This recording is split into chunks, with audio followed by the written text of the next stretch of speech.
Baik lagi dengan aku. Kali ini podcast aku yang keempat. Nah, mungkin podcast aku kali ini tuh berbeda dengan podcast aku yang sebelumnya. Jadi podcast kali ini tuh aku buat tugas UAS guys. Nah, jadi aku mau sedikit perkenalan lagi. Perkenalan, nama aku Selvi Jeniati, NIM 07220773. Aku dari Manajemen Administrasi Angkatan 2022 kelas A. Nah, di podcast aku kali ini aku akan membahas tentang isu kepemimpinan di era digital dan teknologi. Nah, sebelum kita masuk ke topik inti, kita sedikit pemanasan dulu sih tentang apa sih kita harus mengetahui tentang teknologi.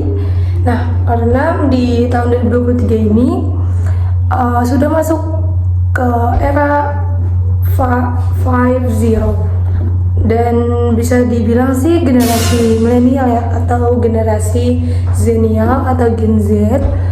Nah, dan di mana itu kita semuanya tuh perlu teknologi gitu kan, kayak semua teknologi tuh harus memadai. Kita sudah melihat teknologi di luar negeri itu kayak udah bagus-bagus gitu loh. Masa kita di Indonesia itu belum ada teknologi yang seperti di luar negeri? Mungkin aku sedikit kasih contoh yang ada di luar negeri, teknologi yang menurut aku itu the best banget dan itu perlu banget diterapin di Indonesia. Nah, kalian tahu tempat sampah? Nah, tempat sampah itu kan ada tempat sampah yang kita menukarkan botol dimasukin ke alatnya gitu, kayak tempatnya, dan itu kita mendapatkan poin dan mendapatkan duit per botolnya. Nah, itu kalian pasti tahu. Nah, itu katanya ada di Indonesia, tapi aku lupa itu entah di mana. Tapi belum di tiap daerah itu ada seperti itu. Nah, contoh di negara lain ada di negara Denmark. Nah, itu tempat sampah juga. Jadi aku mau minta maaf banget kalau setelah aku membahas tempat sampah, tapi ini tuh karena permasalahannya sangat simpel dan itu juga tergantung dengan SDM di negaranya tersebut, kualitas SDM di negara tersebut. Nah, di Denmark ini itu ada tempat sampah yang kita buang sampah itu dia itu langsung ke tempat limbah pembuangannya gitu loh. Kayak semisal kita buang sampah, nah dia itu sampahnya itu langsung menuju ke tempat limbah tersebut, jadi langsung ke tempat pengolahnya. Nah, itu menurutku tuh sangat keren banget. Kalau semisal di Indonesia ada seperti itu, aku berharap tempat sampah itu jangan diambil gitu loh. Dan itu kan tempat sampah bisa dibilang di Denmark itu seharga triliun atau miliar gitu. Nah, kalau di Indonesia kan kita takut ya, kayak kita taruh terus tiba hilang gitu loh malamnya. Nah, aku berharap tempat sampah itu tuh ada di Indonesia gitu loh. Dan untuk orang Indonesia gitu jangan diambil lah, di sini tuh buat kebutuhan kita juga.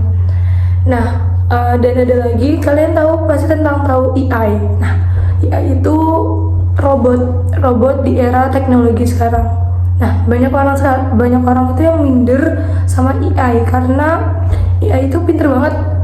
Kalian tahu ChatGPT kan? ChatGPT itu kayak kalian tuh ngetik dan itu langsung muncul jawaban gitu, kayak ini kok canggih banget gitu loh. Robot itu mengalahkan manusia, tapi tanpa adanya manusia robot itu nggak bisa berjalan. Jadi sebisa mungkin kita itu harus bisa mengalahkan robot. Kita harus membuat teknologi yang bisa lebih dari robot gitu loh. Dan terus di sini aku akan membahas tentang kenapa sih pemimpin itu dibutuhkan untuk di era sekarang, dan kenapa sih kita membutuhkan pemimpin yang melek dengan teknologi, melek tentang digital gitu loh. Nah, peran pemimpin itu dalam era digital yang kita jalani mengubah persepsi orang-orang tentang kehidupan. Jadi tanpa adanya pemimpin, negara kita itu nggak maju. Tanpa kayak semisal kita itu diarahkan oleh orang tua kita untuk begini-begini. Nah, di Indonesia itu kalau misalnya nggak ada pemimpin yang berinovasi tentang teknologi itu nggak akan jalan gitu loh. Nah, jadi kita perlu pemimpin yang melek dengan teknologi dan era digital. Nah, pemimpin di era digital itu adalah sebuah kombinasi antara gaya kepemimpinan serta pemanfaatan teknologi digital dalam mewujudkannya. Nah, jadi yang tadi udah aku bilang sebelumnya kan, pemimpin itu perlu banget yang melek dengan teknologi, apalagi kita di Indonesia itu sudah tertinggal jauh oleh negara lain tentang teknologi tersebut. Nah, aku akan memberikan satu tokoh yang bisa dibilang itu di era teknologi saat ini dan digital. Nah, aku akan memberikan satu contoh ini itu orang Indonesia dan kalian tuh masih kenal banget. Nah, siapakah dia? Oke, langsung aja. Jadi beliau ini adalah Bapak Nadiem Makarim. Nah, kalian tahu kan beliau ini tuh siapa? Nah, beliau ini yang kalian tahu sebelum menjadi Menteri Pendidikan. Nah, beliau ini adalah founder Gojek dan beliau ini juga Menteri Pendidikan Kemendikbudristek. Nah, beliau ini kelahiran 4 Juli 1984 yang memulai bisnisnya dan membangun perusahaan teknologi untuk membantu memenuhi kebutuhan transportasi di tanah air. Nah, siapa sih yang mau tahu tentang Gojek gitu loh? Semisal tuh Gojek kayak orang tuh tinggal nyari search gitu loh.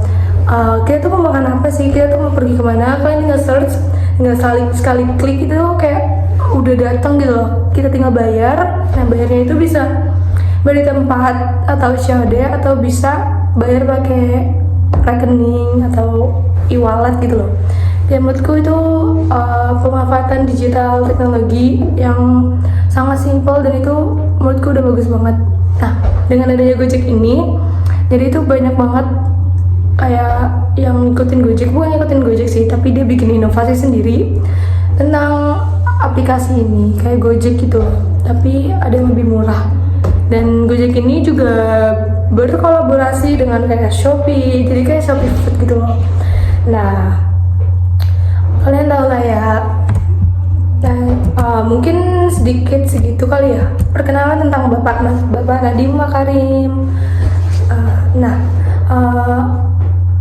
Sekarang aku akan membahas gaya kepemimpinan Pak Nadiem Makarim ini. Oke, let's go, kita bahas.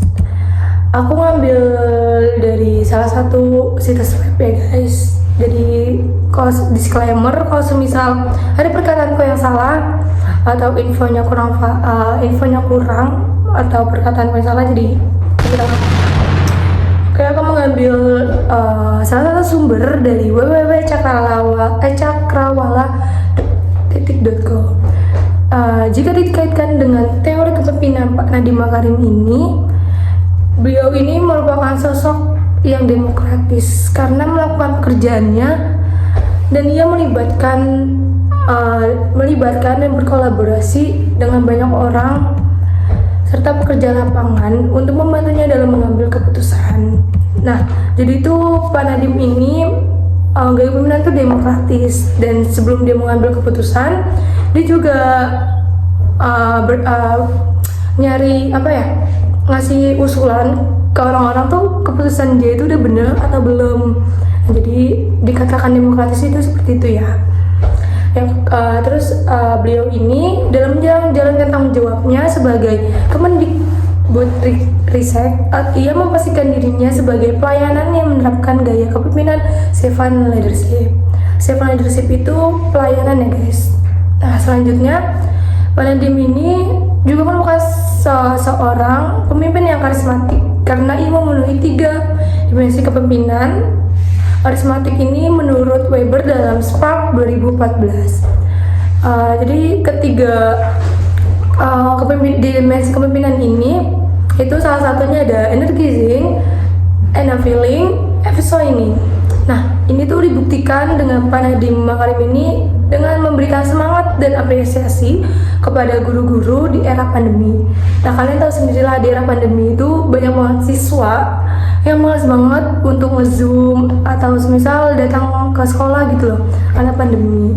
Nah, Pak Nadiem ini memberikan semangat dan apresiasi kepada guru-guru yang udah membantu Pak Nadiem itu kayak mereka tuh memberikan semangat pada anak-anak untuk mengerjakan tugas, untuk hadir Zoom. Nah, Pak Nadiem Makarim ini memberi apresiasi yang sebesar-besarnya kepada guru.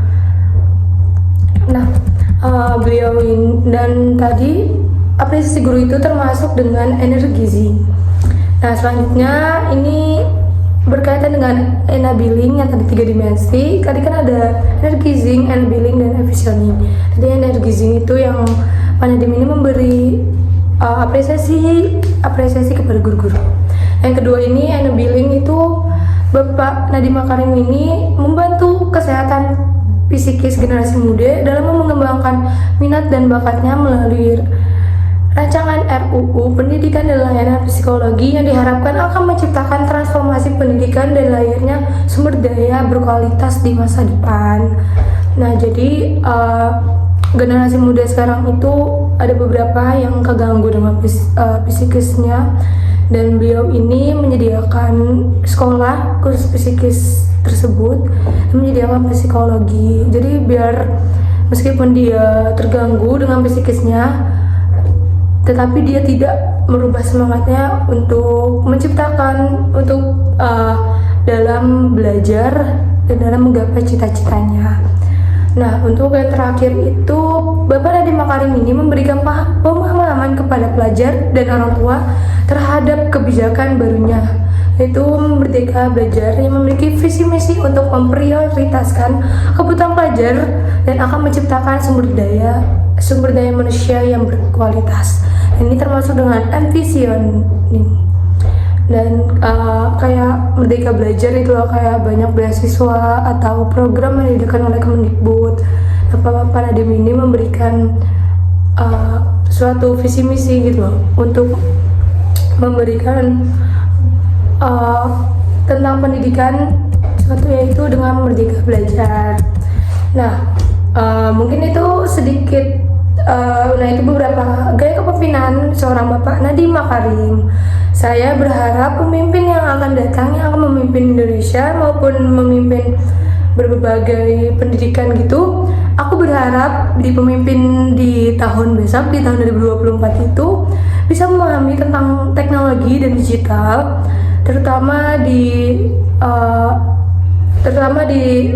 IT lah, IT gitu kan. Kayak sekarang itu biar kita nggak tertinggal banget lah Indonesia dengan teknologi di luar negeri. Jadi kita butuh banget seorang pemimpin yang melek dengan teknologi dan digital. Nah, dan Indonesia itu lebih maju dalam era teknologinya. Ya, kita udah ketinggalan ya guys. Jadi kita harus butuh pemimpin yang bisa memahami teknologi gitu. Ya kalau bisa pemimpinnya yang sepaket lah, bukan sepaket sih, sepemahaman sama kita gitu, sama generasi Z.